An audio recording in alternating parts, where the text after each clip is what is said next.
KPU RI telah menetapkan sejumlah partai politik yang ikut dalam ajang pemilu 2024 mendatang.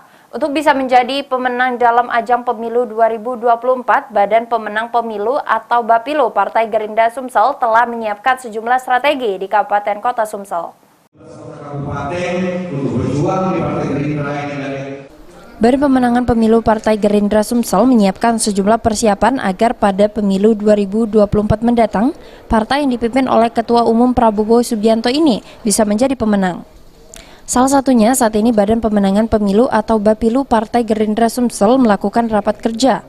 Dari rapat kerja tersebut, Bapilu Partai Gerindra Sumsel yang dipimpin oleh mantan Bupati Ogan Ilir, Auno Fiadi, akan bekerja keras dan menyiapkan sejumlah strategi agar Partai Gerindra di Sumatera Selatan bisa berjaya setiap kabupaten kota di Sumatera Selatan.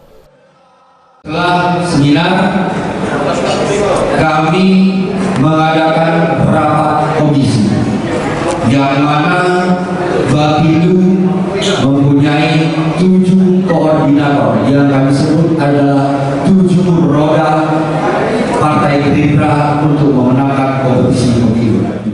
Sementara itu, Ketua DPD Partai Gerindra Sumsel, Kartika Sari Dewi, dihadapkan para kadernya, mengungkapkan jika Bapilu sebagai paling perang Partai Gerindra untuk menjadi pemenang dalam pemilu 2024 mendatang.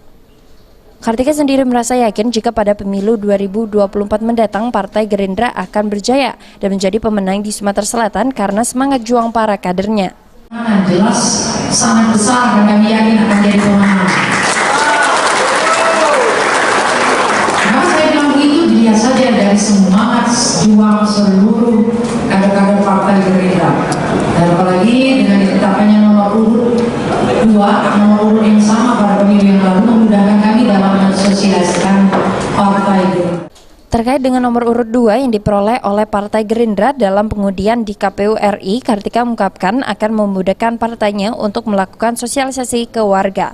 Firman Hidayat, Pol TV.